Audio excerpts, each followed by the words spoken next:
This is the first time, I think, I've ever had to give a talk on something that is an unambiguous success. The talk is divided into two parts. I will be giving you an overview. What is NIST? What's this evaluation about? System development and so on. And then George will be talking about 4 techniques that were particularly important for our success of this evaluation. So what is NIST OpenMT? Well, NIST is the US National Institute of Standards and Technology. And from time to time, they quite often, there's a branch that deals with natural language, not just translation, but also things like speech recognition or biometrics, for instance, speech biometrics. An interesting feature of these evaluations is that any group anywhere in the world can compete. They don't get given any money to do so. It quite often happens that groups that do well in these evaluations get research funding from the US government, especially from DARPA afterwards, but there's no guarantee of that. In recent years, a lot of the better international groups outside the US, for instance, the group at Cambridge in England, the group at Lindsay in France, several good German groups have competed in this evaluation. So it's completely open to anyone. And really the only requirement is that you obey the rules. And one of the rules is you have to provide a complete system description with the obvious goal, if a certain group does well one year, everybody who competes gets to know what approaches they used that led to the success. So it's kind of a Darwinian process with recombination of ideas. Some obscure group suddenly places second, nobody was expecting it. Everybody's going to study their system very carefully and find out what they did right. And that is happening to us right now. People are trying to figure out why we did so well. These MT evaluations usually involve, always involve, in fact, the language pairs translating Arabic to English and translating Chinese to English. So you give the machine Arabic or Chinese text, and it has to translate it into English, and there's an obvious intelligence aspect to this, intelligence and military aspect to this. This year, actually, there's a couple of things we didn't, language pairs we didn't participate in. Korean and Dari Farsi. Farsi is, another word for it is Iranian, or Persian is the language of Iran, and Dari is a related language spoken, I think, in Afghanistan. They're usually 2 tracks. So the idea is, let's say you're going to build a Chinese to English system. You can enter saying, I want to be allowed to use any data at all that, for instance, I can get off the web. Except, of course, the test data. It would be cheating if you use the test data to train your system on. Or you can say, I'm going for the constrained track, which is a track where you say, I'm only allowed to use a list, a certain list of files, training files that are specified by NIST to train my system. We competed in Arabic and in the Arabic to English and Chinese to English track. People follow the constrained track much more than the unconstrained track. So we competed in the constrained track, but that's the one people consider more important. Here was the schedule this year. I know some of you are wondering what is training data, and I have a slide for that later on. It's basically data, those are data you use to help your system learn how to translate between a particular pair of languages. So for instance, our Chinese system has studied, if you like, or analyzed huge amounts of parallel data, Chinese sentences in parallel with English data, and learned rules. Those are the training data. So this was the schedule. November 4th, the training data were released. On February 24th, 2012, there was a dry run test where we had to, they sent us some few test sentences in Chinese and Arabic, and we had to send back what our systems were translating at that point. They weren't scoring them at that point. It was just to make sure the mechanisms were working. Then what really counts, on April 2nd, the real test data arrived as planned. I have the real numbers somewhere else, the number of sentences. All the English translations were due on April 6th. So that meant for each Chinese sentence, we had to submit an English sentence that our system had generated from that Chinese sentence, and similarly for the Arabic sentences. The main way of scoring it is something called bleu, and I'm not going to talk about it too much because people often want to discuss it for hours. It's kind of, the whole idea of automatic metrics is very controversial. Basically, bleu is a kind of automatic approximation to how a human being would judge whether a sentence, whether a translation is good or not. The basic idea is ahead of time, you have human translators, typically for these NIST things, NIST evaluations, 4 of them. You have human translators translate each Chinese sentence into English, and then you compare the machine outputs to those 4 translations for each sentence. Now, you can obviously make up examples where that's a terrible way of deciding whether machine output is good or not, but it correlates quite well with human judgment. NIST does also do human evaluations to make sure the bleu scores don't drift too far out of sync with human judgment. What are training data? I think I already explained this. Basically, almost all the systems that compete in these kind of evaluations do what's called statistical machine translation. A better name might be maybe machine learning machine translation, or learning machine translation, or something like that. Basically, the idea is you have algorithms where you give them vast quantities of bilingual text, and they learn how to translate. So training data are the data you use, the bilingual data you use to train the system. There's also a monolingual aspect. If you're translating into English, you can feed the system lots and lots of English, so it has a better idea of what a good English sentence looks like. But the important part is really the bilingual data. The more training data in general, the better the system. So one reason we didn't enter the unconstrained track is that the group with the best web crawler tends to win. But also, the constrained track is more interesting because everybody has the same training data, and it becomes more of a question of who has the better learning algorithms. And that's more interesting than just, how many billions of sentence pairs can you find on the web. For big languages like Arabic and Chinese, languages where there's quite a lot of bilingual data, there tends not to be a big gap anyway. We haven't worked on Arabic for years. Marine Capra was in the room, who was responsible for the Arabic system. Doesn't speak Arabic, although she does have some experience, quite a lot of experience with some of the software used to build the Arabic system from her time at Columbia. But all the same, we have not, for instance, been funded for years, as the other groups, most of the other groups have, working on Arabic, by the US government to work on Arabic. So we have much less experience, and we haven't had any money ever for it. Well, back in 2006 maybe. So this is really an amazing accomplishment. By the way, you may have noticed, you probably didn't notice, but all the scores for Arabic are much higher than for Chinese. Now the two things aren't completely comparable. So that might just be, well, the Arabic texts were easier or something. But in actual fact, SMT, statistical machine translation, does find Arabic much easier to translate into European languages than it finds Chinese. So it seems our system has a tremendous advantage, like an almost overwhelming advantage in Chinese for unstructured text. And this kind of makes sense because, as you'll see in a moment, our system is unusual in that it has no linguistic syntax whatsoever. It doesn't know anything about nouns, verbs, adjectives, any of that stuff, or parse trees.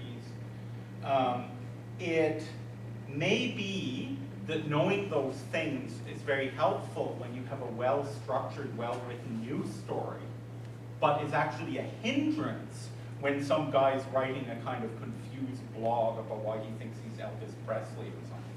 So the other thing is, a very strong aspect of our system, and this is something George has been researching for years, is adaptation. Our system is very good at adapting to new types of text to be translated that it hasn't seen before. So now a little bit about our T-method.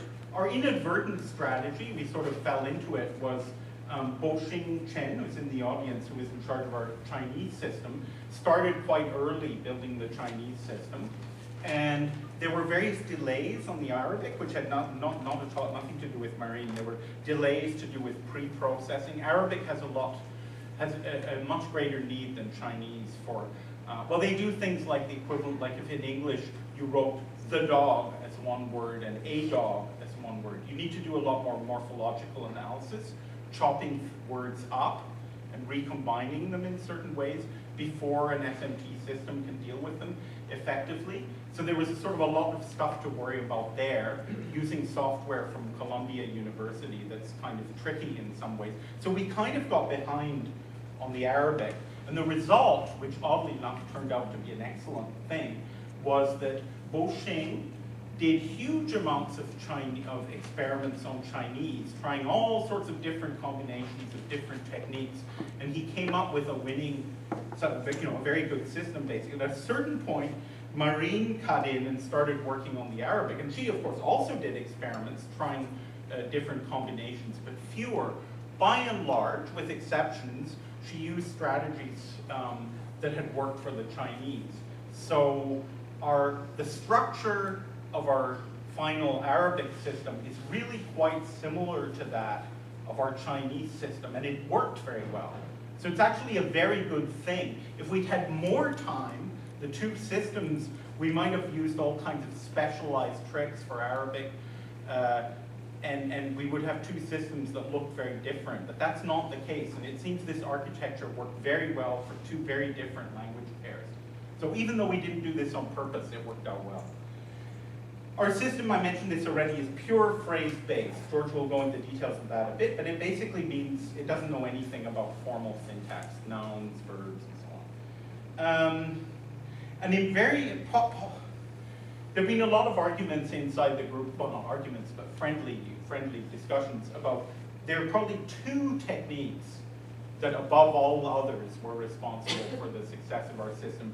One was something called HLDM, which George will talk about, which is a method for predicting how words get reordered when you move from one language to another. We're all familiar, obviously, with how when you go from French to English, adjectives hop around from the beginning, before then, often, usually, from the, in English, they're always in front of the noun. In French, they're usually, but not always, after the noun. English and French actually have very similar word orders, so that's kind of exceptional, actually, that they differ in that. Chinese and English are wildly different. You have to move everything around in insane ways. So anyway, HLDM is a new method for predicting word reordering. Another very important aspect was something called lattice mirror, which is a way of weighting information sources. George will explain it, but the basic idea is an SMT system, a statistical machine translation system, has many different information sources that say in different ways, this is a good way of translating that, or this is not a good way of translating that. And the problem is to put weights on them. An obvious stupid little example would be you might have as an information source a left and right bracket counter that just says if the number of left and right brackets in the output sentence is unbalanced, I'm going to push that possible translation down a bit. It's less likely than another candidate that has even, the equal numbers of left and right brackets. You could imagine many, many different types of information like that. And the key is to combine them. How much weight do you assign each of these things? You can think of each of them as voting for different translations, but which ones you give the most weight, which are the most important? It's a very tricky problem. And before we started this evaluation, George and our colleague Colin Cherry worked very hard and came up with a really good method for doing really good weighting of different information sources, which they call lattice mirror. Adaptation, that's George will be talking about, how the system may only have seen a small amount of articles about, gardening, but by reading the first 2 or 3 Chinese sentences, it says, oh, we're talking about gardening, so the Chinese word for root really means root and not, say, reason. That kind of thing. That's adaptation. And finally, thanks to this way of weighting information sources, which allowed us to add lots more sources of information and still have them all be useful, we were able to build a much more diverse system with many more information sources. The problem before was once we got over, say, 8 or 9 information sources, we could add in new ones and the system wouldn't improve. This, thanks to this lattice mirror, we were able to add a lot more information sources. Not every time, but most of the time we added something, the system got just a little bit better. The team, so Bo-Xing Chen, maybe you could stand up. He was the master of our Chinese system. Marine was the mistress. I know, Marine, please stand up. She was the dominant, no, not dominant. No, I'm not quite sure how to say it. She was in charge of the Arabic system. She was in charge of the Arabic, and then I won't introduce everybody else, but these were the key people. And the basic idea was other people in the team were supporting them in various ways, developing new algorithms, helping with software, and they were doing the experiments to make sure that the systems kept getting better. And it was a wonderful team effort, a really wonderful team effort. So obviously I'm not going to go through all this because it would take, but just to give you a flavor of what was going on during this period between, I think it was February 12th that Bo-Xing started up building the Chinese system, and here, April 6th, when the final translations were due, you can see that, so this is bleu score, the internal test. Of course, we didn't have access to the real test, the one that we would undergo on April 6th. So we had some internal test files, and this is how, in the course of his experiments, as he added in new information sources, Bo-Xing was able to improve the system. And typically so for instance, to give an example, one of the first little jumps here was using 2 techniques that George developed for adaptation. I won't explain them, mix-LM and mix-TM. There was a nice little jump of half a bleu point here, sort of around the 12th or 13th. HLDM, this is a little confusing in here, but basically there was a fairly large jump thanks to HLDM around here. Bo-Xing tried various combinations of different type data from different sources you can apply HLDM to. You don't need to follow the details, but basically the idea is you have a big jump in here due to HLDM. And then there were a number of other things that were added. Many of them ideas from our group, many of them ideas for other groups. And the beauty of it was, thanks to Lattice Mira, we often, not always, kept getting an improvement as we added new sources of information. I suspect that had we done this experiment before Lattice Mira, we would have plateaued out around 36 bleu, even if we added all these other things, because earlier the system just couldn't, kind of stopped improving once you'd added a certain number of information sources. So that was the Arabic system, sorry, the Chinese system. And then Marine, after a while, started developing after these problems with pre-processing were solved, started building the Arabic system. Incidentally, the red line here looks less impressive than the previous one, but the scale has changed. Like, I should have actually, this red line to be comparable with the previous one, you should actually double it, stretch it out to double, because I changed the vertical scale. Anyway, this first thing, it's very approximate, but basically, once she got the Columbia software to work here for pre-processing, to chop up the Arabic right, she got a huge jump. Also, she added in a new monolingual language source, so it's difficult to tease out the contributions. But basically, she got a huge jump on some very initial tests, on another internal test set. And then, once she had this initial system here, she started building one with the Columbia pre-processing, and that's the progress you see here. And it's very much the same story as Bo-Xing's. You know, she keeps adding things and keeps getting improvements.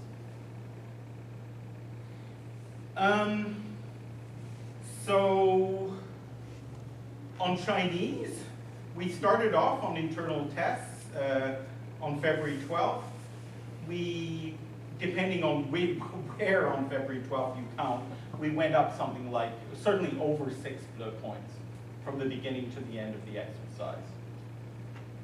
Arabic, it depends whether you count this Columbia pre-processing or not. If you just start here, the baseline, if you just consider the red line that does use the Arabic pre-processing, And how far did we gain from there? We gained about 4.4 bullet points from there. As I said, the timeline doesn't show lattice mirror. Probably in both cases, we would have reached a plateau fairly soon without lattice mirror. There are lots of things we thought of trying that we didn't have time to try. I said the system doesn't use nouns, verbs, adjectives, blah, blah, blah, doesn't know anything about them. That doesn't mean they wouldn't be useful. It's not a requirement that the system know about those. We just didn't have time to use them.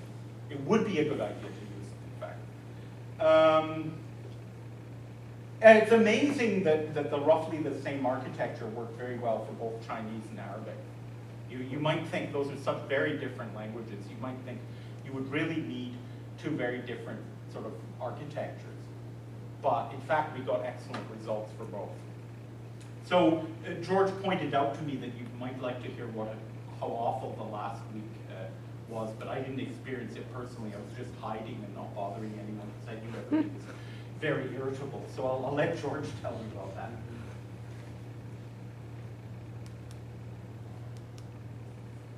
So that's the end of my part. And now I'll open up George's part. So George will be going into a bit more detail about some of these key techniques that have been mentioned. I'm not going to start out by telling you about what went on last week. It wasn't too great. Okay, right, so I'm going to be talking about 4 techniques that gave us a big boost in this NIST evaluation. Can I just get the times? Sure. It's 11:35. Okay, so I may or may not be talking about 4 techniques. I'll cut it down because I don't think I have enough time to actually describe all 4 of them. So these are all techniques where we made a fairly significant innovation. This is technical material. I've tried to make it accessible to people with a non-technical background, but if I get going too fast and I lose you, I'll probably get going too fast. Please don't hesitate to stop me and ask a question. So here's the structure of my talk. I'm going to start out by giving you some background information on phrase-based statistical MT, which is the flavor of SMT that we use, as Roland mentioned. And then I'll talk about the 4 techniques, which are batch, mirror tuning, hierarchical reordering, adaptation, and diverse phrase extraction. So here's the background. Here's how phrase-based statistical MT works. So you need some ingredients. The most important ingredient is a phrase table. So this is lots and lots of phrase pairs, up to hundreds of millions, I think we used in the NIST systems, containing source phrases on the left and their translations into the target language on the right, along with the score. And the score tells us how good we think each of those phrase pairs is. When I say phrase, I don't mean phrase in a linguistic sense. These are just word sequences. So you have a table that's just got lots and lots of little translation fragments with scores. That's the phrase table. We also need a language model, which is sort of like the target language half of a phrase table. It contains lots of word sequences with scores. They're not the same sequences as in the phrase table, and the scores mean slightly different things. But that's the basic idea. Just lots of target language fragments. And then we also use a reordering model. And this is a bit more complicated, but the essence is that for every phrase pair, it captures its local reordering preferences. So this is where that phrase pair likes to be put with respect to its neighbors within a complete translation. And then, some other stuff. So, all competitive statistical MT or phrase-based MT systems contain these 3 main sources of information: phrase table, language model, reordering model, and then people add other things as well. So we have our secret herbs and spices. I'll be talking about a few of these through the presentation. Okay, so what's the recipe for putting these ingredients together?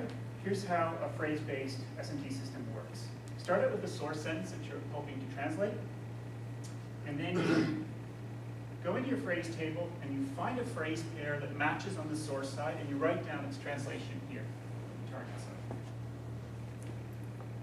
And you do it again.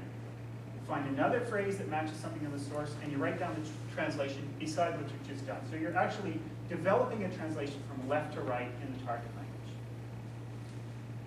The rule about picking phrase pairs is that you can't cover a part of the source sentence that you've already covered. You can't overlap. But apart from that, anything goes. Now, you'll notice that this translation is suspiciously good. This looks perfect. We've gotten very lucky here. There's no guarantee that we'll get lucky. We're just basically, in this process, blindly picking phrase pairs that match our source sentence and writing down their translations and going from left to right. So we could end up with anything, depending on what's in the phrase table. We stop when we've covered the source sentence completely like this. So we have no untranslated words, and again, no overlapping phrases. And then we want to assign a score. So this is one translation hypothesis. We want to assign a score to this hypothesis. So what we do is we look at all the scores from the phrase table of the phrase pairs that we've actually used. We add them up, and we have a global phrase table score for this hypothesis. We look at all the scores from the language model that we've used that tie these phrases that we've used together. We add those up and we get a global language model score. We do the same thing for the reordering model. Global score for it. And then whatever secret herbs we've used will also give us a score when we write that down. So these are 4 main information sources. And they're not all the same, so we want to weight them. So we'll multiply each by a weight, and that'll give us a final score for that hypothesis. So we write down that hypothesis with its score, and then we start all over again. Same process, just picking phrases from the phrase table that match, establishing a translation from left to right. So this is a much worse hypothesis. We would hope to assign it a lower score.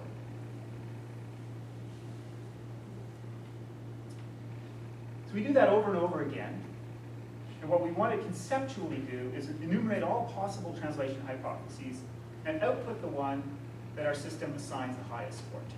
So here are tons of hypotheses for this translation. What we hope is that the one we assign the highest score to will be a good translation.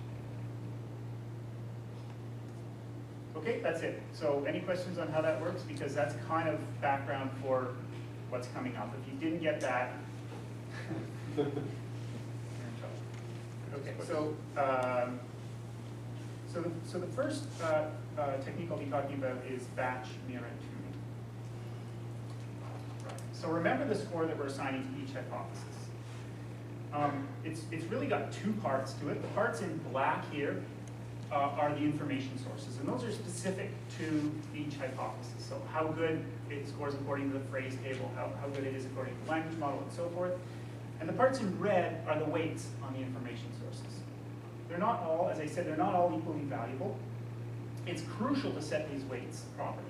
Because for instance, if we have a weight on the phrase table that's too high, what we'll end up with are translations that kind of look, they've got good phrase-wise translations, but they might not necessarily fit together into a coherent global translation on the target side.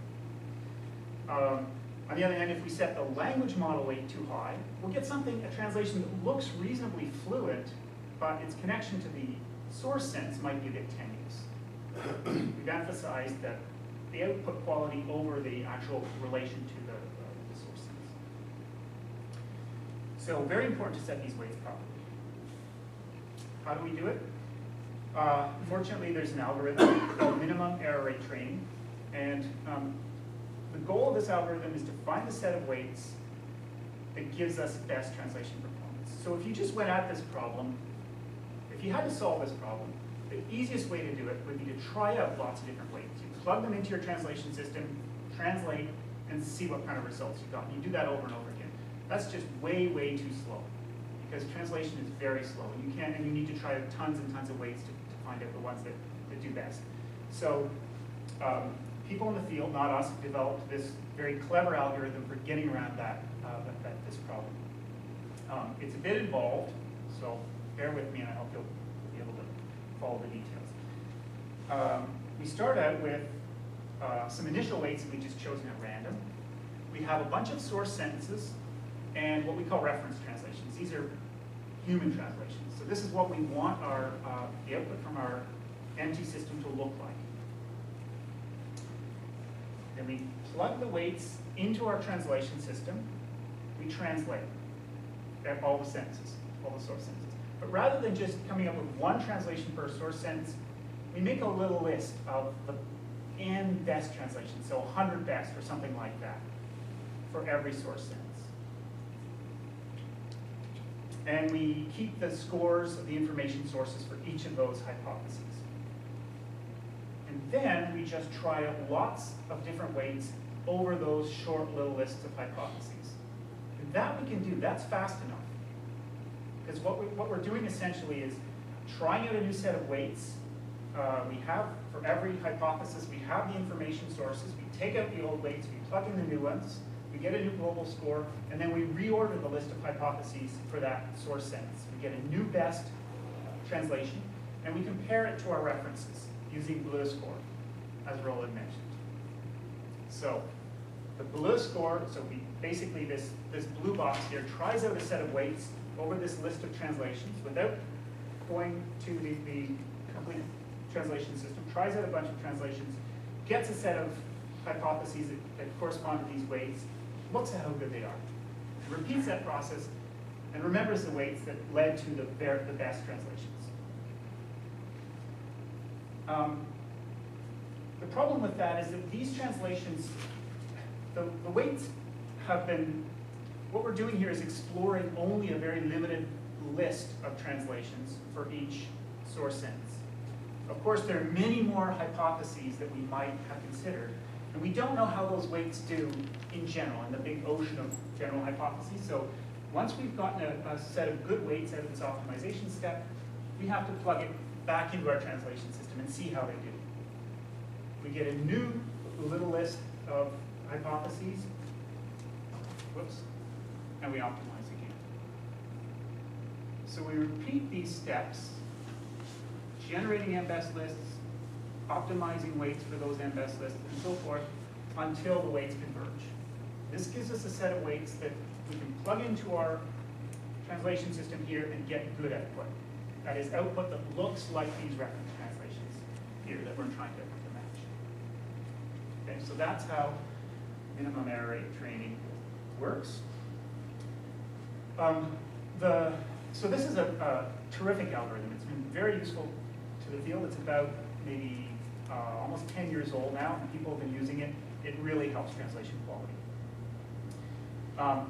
And it's very effective for setting small numbers of weights. But we often want to use many more weights. We want to, an obvious way of improving translation is to add other information sources. So rather than just the ones I've mentioned, you might want to add more phrase table scores, more language model scores, reordering scores, and lots more secret spices. If you add this information to the system, you can expect translation will get better. The problem is that MERT breaks down on larger weight sets. As you try to ask it to fit not just 10 weights, but 20 or 100, it doesn't do very well.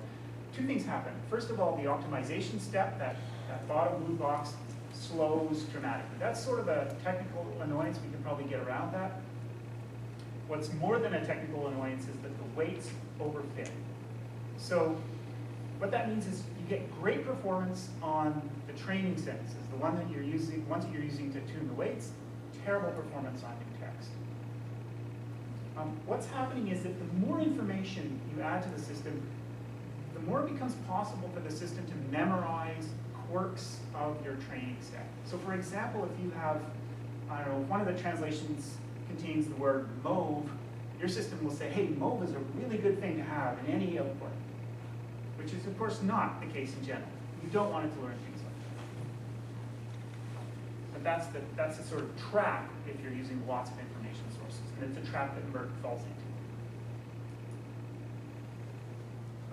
So how can we fix this? The basic idea is to be less aggressive when optimizing the list score. We don't want to force the system's translation to look as close to the reference as possible. We want to back off a bit.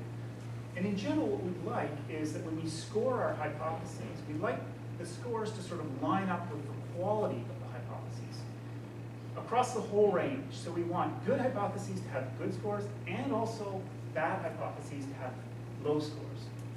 And MERT doesn't do this. It only cares about the top scoring hypothesis. So it could assign a high score, the top score to a very good hypothesis, but the second highest score to an absolutely terrible hypothesis.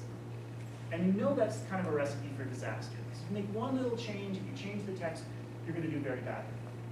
So the way around this, the basic way around the difficulties of MERT is to make sure that our scores line up, even if it means sacrificing a little bit of the score. We're not doing quite as well in the reference translations as we would with MERT, but we'll generalize better to new text. So there's been a lot of, people have realized this, there's been a lot of recent proposals to fix this problem with MERT. The one that we chose to work with is called MIRA, Margin Infused Relaxation Algorithm.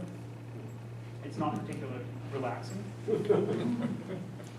But MIRA has its own problems. It's a proposal that's a couple years old, and people hadn't really adopted it in the field for probably two reasons. You need to translate one example at a time. So MIRA says, okay, give me one source sentence, translate it with these weights. And then I'll fill the weights a bit, give you new weights, now translate another source sentence. And then I'll do the same. The problem with that is it's slow. You can't, so I guess I forgot to mention in the MERT diagram here, let's go back. A key part to making this thing practical is that we translate in parallel. So we have a bunch of source sentences. We don't run them, we don't translate them one at a time on a single computer. We farm them out to lots of different computers to translate different parts, and we can go fast this way. And we really need that in order to make this whole thing, because it's quite an expensive thing. We need that to be practical. So MIRA, because of this sort of incremental nature, is hard to parallelize. And it's also, the description in the paper was sort of dauntingly complex, and there were a lot of things to fiddle with to get it right. So we fiddled with them. And we had one key insight, or I should say our colleague Colin Cherry had one key insight, which is that, for solving the speed problem, which is that we can actually use MIRA as an optimizer for n-best lists in the standard MERT architecture. So here's exactly the same diagram we saw for MERT, but instead of the optimizer that we used to have, which just tried to maximize BLE, we stick MIRA in here. And we're sort of fooling it. MIRA goes, translate a new example. And we say yes, but we don't actually translate it. We just take an example that we've already translated and re-rank the n-best list that we've already got. And that makes it go really fast. We can zip through with MIRA here because we're just using it on n-best list. One technical detail is I've written lattice here rather than n-best. A lattice is just a big n-best list represented in a compact way that you can process. So this gives us a bit of a boost as well. So the key part of the solution is that we can still benefit from parallel translation here. So we don't get a speed hit compared to MERT. All right, so to summarize that, and these details are described in a paper that was presented by Colin at this year's NAACL conference in Montreal. So we are using a parallel batch version of MIRA, which runs as fast as MERT. It just uses the standard MERT architecture, so this means it's great. Lots of groups have a MERT architecture, and you can just take MIRA, our sort of version of MIRA, and drop it into the optimizer box. We simplified some implementation details, and we also compared it to lots of other, I mentioned there were other proposals for solving problems with MERT. We compared with lots of them, and it does better. So this gives us a stable and effective technique for tuning thousands of weights, probably even tens of thousands of weights. And as Roland mentioned, this is kind of a platform for our NIST effort. And we were basically, once we'd done this work, we were confident that we could throw any information sources at the system, and it would be able to deal with them. It would use them if they're useful, and it wouldn't overfit with them if they're not. Okay. I think I'll go kind of, I'm running out of time, I'll go quickly through this second key technique, which is hierarchical reordering. Let's see how it goes. Okay, so as Roland kind of alluded to, phrase-based is not really in fashion. Phrase-based methods are not really in fashion in the research world now. What's in fashion are syntax-based methods, which use linguistic syntax to translate. So I'll just quickly go down a list of differences between phrase-based and syntax-based. So phrase-based, as I mentioned, you translate one phrase at a time, you go left to right. Syntax sort of partially translates much longer sequences and works top-down.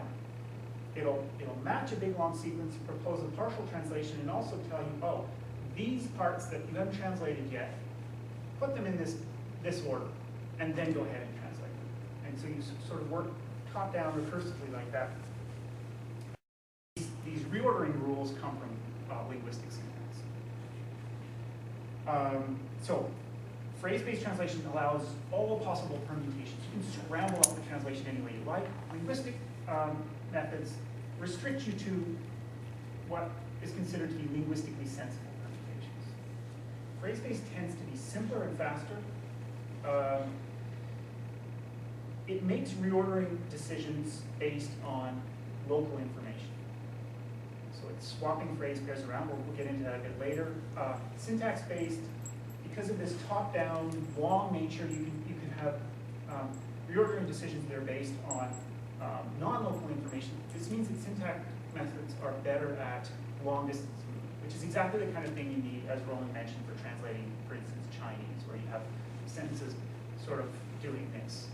It's not quite as necessary for English-French, where the reordering is more local.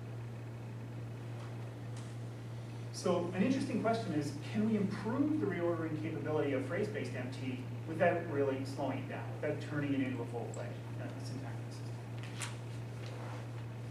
Okay, so here's how the standard phrase-based reordering model works. Basically what it's trying to do is compare the source position of the current phrase pair with the source position of the previous. Now you don't have any choice. On the target side, remember, we establish phrase pairs one at a time, left to right. So the previous one is always going to be here. So this is the previous phrase pair, and this is the current one. The source positions, they can be all over the place. So this kind of source position difference is what this model is trying to capture. So it models three possibilities. A phrase pair can be monotone with respect to the previous, in this case. It can be swapped, so its source phrase comes just before, or it can be discontinuous. Any kind of gap, these are both discontinuous. Discontinuous is kind of the default category, I don't know, put it somewhere else. So either line up, come right before, or something else. Here's how this thing works in practice. So this is a complete translation hypothesis, and I've colored in the reordering orientations of each phrase pair. So the first one is green, which means it's monotone with respect to an imaginary beginning of sentence on both sides. The second one is red, which means it's discontinuous. So that's because there's this hop between John and Abu. There's a gap, so it's a discontinuous. The third one is blue, it's a swap. So it's her lines up, you can see le comes right before Abu. Discontinuous, swap, and so on. If you look at this, you notice that there's a lot of red. A lot of these orientations are discontinuous, which is basically, we don't know. And the question is, these look somewhat arbitrary. For one thing, you'll notice that any time you get a swap, the following phrase pair has to be discontinuous. No choice. Should that really be the case? So an observation that was not made by us is that if you think of, rather than sort of taking orientation with respect to the previous phrase pair, you assign them with respect to the largest previous block that could have been a single phrase pair, you get kind of more consistent assignments for reordering. So, for instance, here, this pink block, you could have translated la vue into saw her. That could have been a single phrase pair. And had you done that, you would have assigned this thing here a monotone orientation. rather than a swap. And so this kind of makes reordering much more consistent. It makes it be based on larger context. So it's always going out and finding the biggest previous thing that could have been a single phrase pair. So it kind of abstracts away from however you've chosen to translate this previous block. It's a fairly subtle point, but it actually makes a big difference. So to summarize this hierarchical reordering method, it's sort of syntax light. It's a way of making reordering decisions based on unbounded contexts, because we're not limiting. Rather than using a single previous phrase pair, we can look back as far as we want to determine whether what preceded it could have been one giant phrase pair. And the interesting thing about this technique is, I won't go into the details, but there's basically no significant runtime cost. So unlike syntactic methods, you can determine the size of this. You can determine this previous phrase pair without slowing a phrase-based system down substantially. And it's really synergistic with Mira. It gives you opportunities for more informative reordering features. Rather than being based just on a previous phrase pair, you're based on a previous big block. So you can go out and mine lots of information from these big blocks. And we actually did just that. And it gives vastly improved results, especially for Chinese and similar languages for reordering. And for details on our implementation, which was refined again by Colin Cherry, you can look at his paper from WNT this year. And I think we better call it a day.